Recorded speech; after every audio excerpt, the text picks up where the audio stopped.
KM6 Radio. KM6 Radio is brought to you by the University of Washington Bothell and listeners like you.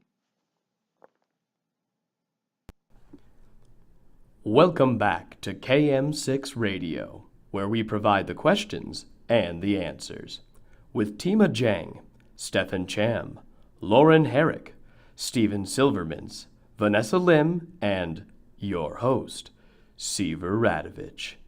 Today's topic, queries of control in digital communications. While the role of professional communicators in disclosing information to their audience has remained the same throughout the years, the leading medium through which the messages are conveyed has evolved significantly with technology. With this being said, it's important to be reminded that with all content produced, a certain amount of control and freedom is held by the communicators. This is especially true online, where, according to Steen Stenson in his article on The Shaping of an Online Featured Journalist, publishing content online provides communicators with more control over the final product and hence more freedom. Well, we here at KM6 wanted to test that claim and research how much control and freedom professional communicators really have when producing online content. To aid in our research, we interviewed two professional communicators that produce communicative content online. First, there's Eric Radovich. We have 374 breweries in our state. My favorite style of beer is a pale ale.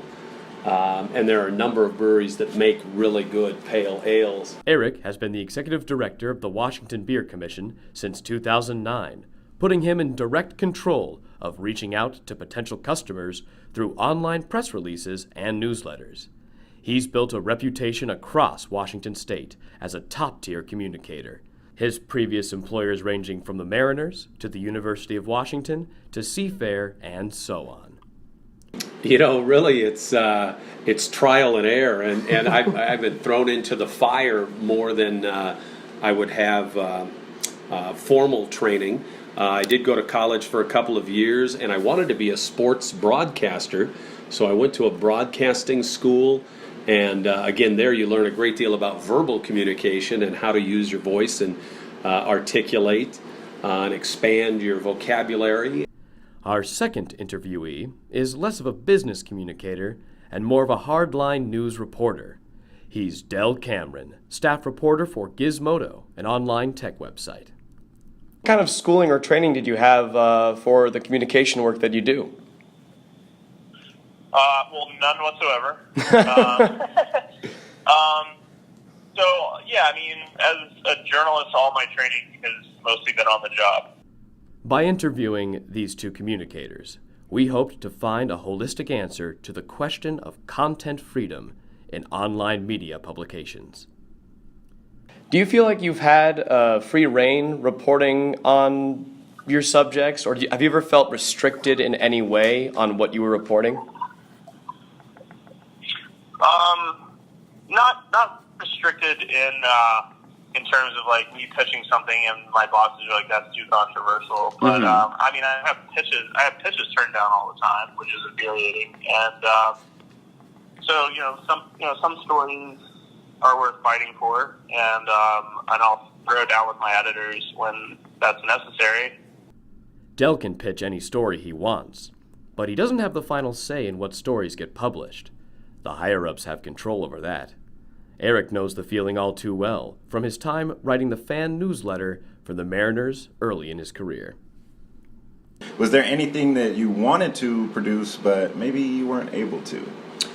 From time to time, yeah, it would go up the ladder. It all had to be approved or proofed. So there, in baseball and in professional sports, there are certain things, stories that you cannot tell. Yeah.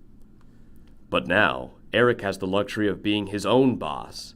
He has exerted his own level of control over what online content gets published by his employees. I'm not a micromanager, but it is my job. Everything that goes out, essentially, I feel, has my name on it. So I proofread everything before it's disseminated to the public. In the case of both of our communicators, leadership had a direct influence on what online content made it to distribution. But there are other ways in which these communicators are influenced in what content they produce, specifically by their consumer audience. And the mobile app has taken off with 6,000 downloads of the mobile app now. But I have to keep an eye, and I'm constantly checking on things and looking at emails and listening to questions that app users have. I have to keep my ear to the ground on messaging. You know, I look for messaging that I hear more than once. If somebody's got a complaint about the GPS portion of the mobile app and it wasn't working in this location, that spikes my interest. But usually if I hear it 2 or 3 times, now I know we've got a problem. Yeah, I mean, it's a balancing act. Because, like, the people I try to target are like people who are way smarter than I am. I mean, if you write for a stupid audience, then you're going to get one. That's who the audience are going to be. Well said. But at the same time, you have to, you need to explain things. Like, when you're talking about something that's highly technical, you need to be able to explain it to people who aren't versed in that subject, and at the same time, not bore people who are. Ultimately, both communicators are selling a product. Whether it's their news or their insights on the next beer festival, both interviewees bend their content to the whim and needs of their target audience. The brand they're promoting and selling doesn't just influence their professional online communication, however. It seeps into the way they communicate on their personal social media. I'll be sure all my friends know that here's some great breweries you might want to check out for open house that are doing some cool things or releasing a new beer, and I'll use some of my own social media. Instagram, I take pretty good pictures, so I have a tendency to post some stuff, and a lot of times you'll see a beer somewhere in that photo. There you go. So yeah, I use some of my personal social media to promote what I do here at work. First of all, like, as a journalist today, like, you're almost required to be on Twitter. Like, Required? Requirement. I mean, no one like says that, but I mean, it would be 10 times harder to get a job as a reporter if you don't have an online presence on Twitter, because you're also kind of participating in the marketing of the product, the end product for the company you work for. And also just kind of being your own brand in a way. Okay. Having your own following. But I don't know if it's a question of whether I'm more candid or not, but I mean, I think I can dive into topics that wouldn't necessarily be appropriate for our website. So like, I'm super interested in national security issues, and like Gizmodo isn't necessarily the right publication for that. But if I manage to become educated enough on that subject, I'd like to write about it someday. So I mean, it's so good that I can like express opinions about it on Twitter, and it's cool to be able to interact with readers there. I wouldn't necessarily say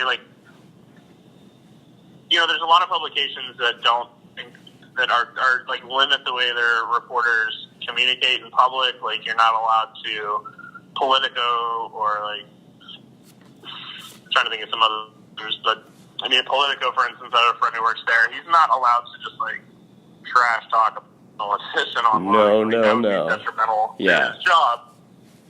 So, I mean, that's not something that I'm restricted from doing, and obviously, like, if anyone who follows my Twitter account can, like, plainly see that.